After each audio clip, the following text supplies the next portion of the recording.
వేగు చూడటానికి వెళ్ళిన ఇద్దరు వేగుల వారిని రాహాబు దాచిపెట్టాది. వినాలి, యెరికో పట్టణం వేగు చూడటానికి వెళ్ళినటువంటి ఇద్దరు వేగుల వారిని రాహాబు దాచిపెట్టాది. యెరికో రాజుకి వేగుల వారు వచ్చారని తెలిసి సైన్యాన్ని పంపాడు. రాహాబు ఇంట వేగుల వారు ఉన్నారు, వారిని తీసుకురమ్మని. వెంటనే ఆ సమాచారం తెలిసిన రాహాబు ఆ వేగుల వారిని ఇద్దరిని కూడా తన ఇంటి పైన ఉన్న జనప కర్రల మధ్యలో దాచిపెట్టాది. ఆ సైన్యంతో అంటుంది, వేగుల వారు వచ్చింది వాస్తవమే, అయితే ప్రొద్దుగుంగిపోతుందని చెప్పి గవిని వేయబడుతుందని తెలిసి వారు వెళ్ళిపోయారు, వారు గవిని దాటి వెళ్ళిపోయారు అని చెప్పాడు. దయచేసి వినాలి, ఆ రోజున యెరికో సైన్యానికి దొరకకుండా వేగుల వారిని రాహాబు దాచిపెట్టిన కారణాన ఆ యెరికో రాజుకు ఒకవేళ ఈ వేగుల వారిద్దరూ దొరుకుంటే చంపేసి ఉండేవాడు. అయితే ఆ రోజు రాహాబు దాచిపెట్టాది. నన్ను గమనించాల్సింది, యెరికోలో రాహాబు ఇంటికి వచ్చిన వేగుల వారిని దాచిపెట్టిన కారణాన వారు ఇజ్రాయేలీలు యెరికో మీదకి యుద్ధానికి వచ్చినప్పుడు రాహాబు ఇంటి వారిని, రాహాబుకు సంబంధించిన వాళ్ళందరినీ కూడా ఆమె కాపాడుకుంది. తన ఇంటిని ఆ యుద్ధంలో హతం కాకుండా, నాశనం కాకుండా కాపాడుకుంది. తన ఇంట్లో ఉన్న వాళ్ళందరూ క్షేమంగా ఉన్నారు. బయట శబ్దాలు వినిపిస్తూ ఉన్నాయి, ఆహాకారాలు వినిపిస్తూ ఉన్నాయి, చంపేస్తూ ఉన్నారు, చేతులు నరికేస్తూ ఉన్నారు, తలలు నరికేస్తూ ఉన్నారు. ఘోరంగా యుద్ధం జరుగుతుంది. రాహాబు ఇంటిలో క్షేమముంది. ఏ విధమైనటువంటి సమస్య లేకుండా రాహాబు ఇల్లు క్షేమంగా ఉంది. దేవుని పిల్లలు గమనించాలి, లోకంలో ఎంత అలజడి జరిగినా అది నీ కుటుంబం దాకా రాకుండా ఉండాలి అంటే వేగుల వారిని రాహాబు దాచిపెట్టినట్టుగా నీవు కూడా వేగుల వారిని దాచిపెట్టాలి. దయచేసి గమనించాలి, ఎవరు ఆ వేగుల వారు అంటే, ఆ మొదటి వేగుల వారు యేసు ప్రభుల వారు, రెండవ వేగుల వారు పరిశుద్ధాత్మ దేవుడు. ఆ బిడ్డను తీసుకొని బయటికి వెళ్ళమా. ఈ ఇద్దరు వేగుల వారిని మనము మన హృదయంలో దాచిపెట్టుకోవాలి. నన్ను గమనించాలి, ఇద్దరు వేగుల వారిని మన హృదయంలో దాచిపెట్టుకోవాలి. దేవుని పిల్లలుగా మీకు నేను చెప్తున్నా, మన హృదయంలో ఎన్నో దాచిపెట్టుకుంటాం, ఎందరినో దాచిపెట్టుకుంటాం, ఎంత డబ్బు ఉందో దాచిపెట్టుకుంటాం, ఎంత బంగారు ఉందో దాచిపెట్టుకుంటాం, ఎవరు మనకు గెట్టని వారో దాచిపెట్టుకుంటాం, ఎవరు మనకు శత్రువులో దాచిపెట్టుకుంటాం, దరిద్రాన్నంతటినీ దాచిపెట్టుకుంటాం. వేగుల వారైన యేసు ప్రభుల వారిని, పరిశుద్ధాత్మని రానివ్వం, లోపలికి రానివ్వం. ఈ ప్రాతకాల సమయమందు ప్రతి బిడ్డ ఆలోచించాల్సింది, నా హృదయంలో ఉన్న చెడంతా ప్రక్కకు వెళ్ళిపోయి వేగుల వారైన యేసు ప్రభుని, పరిశుద్ధాత్మని నా హృదయంలో దాచుకోవాలి. రాహాబు ఎటువంటిది అంటే, రాహాబు యెరికో పట్టణపు ఆ ప్రాకారం మీద తన ఇల్లు కట్టుకుంది. ఆమె వేశ్య. ఆమె ఇంటికి అనేక మంది చెడు చేయటానికి వచ్చేవారు, వెళ్ళేవారు. వేశ్య అయినా వేగుల వారికి చోటు ఇచ్చారు.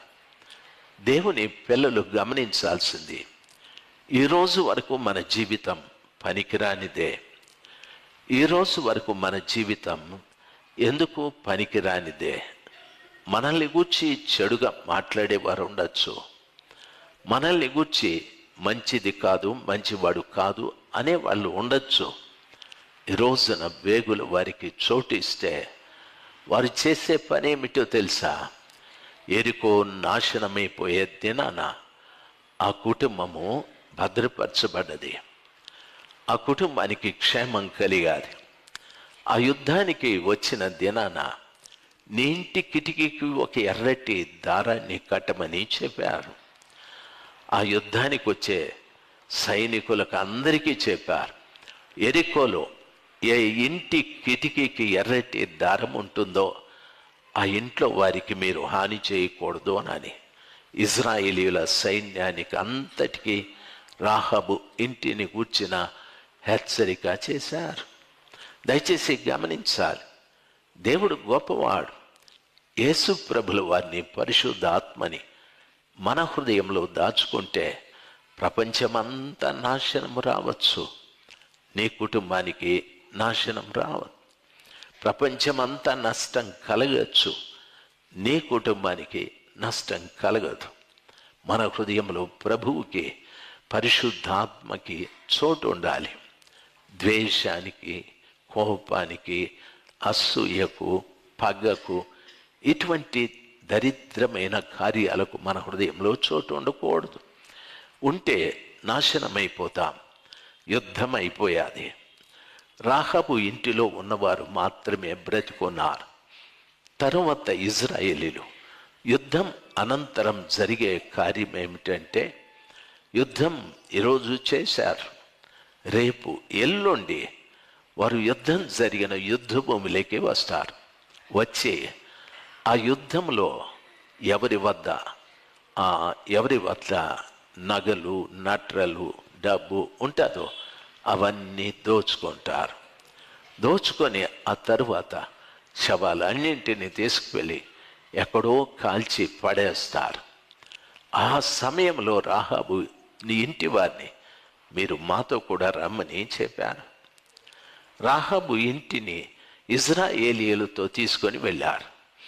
వారి ఎక్కడికి వెళితే రాహాబు ఇంటి వారందరూ వెళుతున్నారు. రాహాబు అన్యురాలు. ఇజ్రాయేలీయులు అన్యులతో సహవాసం చేయరు.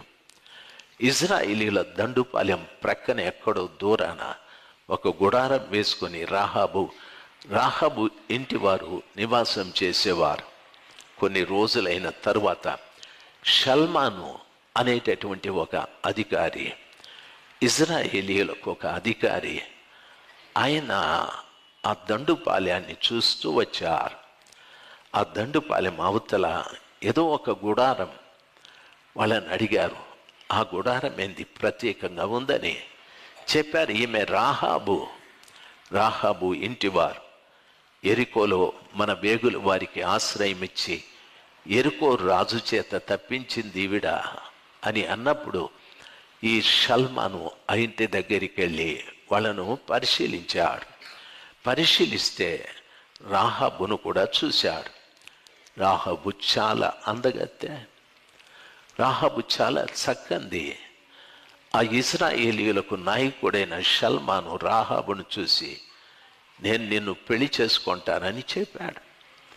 ఆ రీతిగా రాహాబు వేగుల వారికి చోటిచ్చిన కారణాన షల్మానుకు భార్య అయ్యాది. రాహాబు షల్మానుకు పుట్టినవారే యోసేపు పుట్టాడు. యేసు ప్రభుల వారి తండ్రి గారు పుట్టారు. దయచేసి గమనించాలి, యేసు ప్రభుల వారి వంశంలోనికి వేశ్య చేర్చబడ్డది. దేవుని పిల్లలు మనం ఈరోజు వరకు చెడ్డవారమే, ఈరోజు వరకు మనం పనికి మారిన వారమే. ఈరోజు మన హృదయంలో వేగుల వారికి చోటిస్తే ఒక రోజున ప్రభుల వారు మనల్ని తన వంశంలోకి చేర్చుకుంటాడు. ఆయన మనల్ని తన రాజ్యంలోకి చేర్చుకుంటాడు. ఆ కృపగల దేవుడు నాశనము నుండి తప్పించడమే కాదు, ఆ యుగాలు ఆయనతో పాటు కలిసి జీవించే ఓ శ్రేష్టమైన భాగ్యాన్ని దేవుడు మనకు ప్రసాదిస్తాడు. మన కుటుంబం ప్రార్థనా కుటుంబంగా ఉండాలి. ప్రతిరోజు సాయంకాలం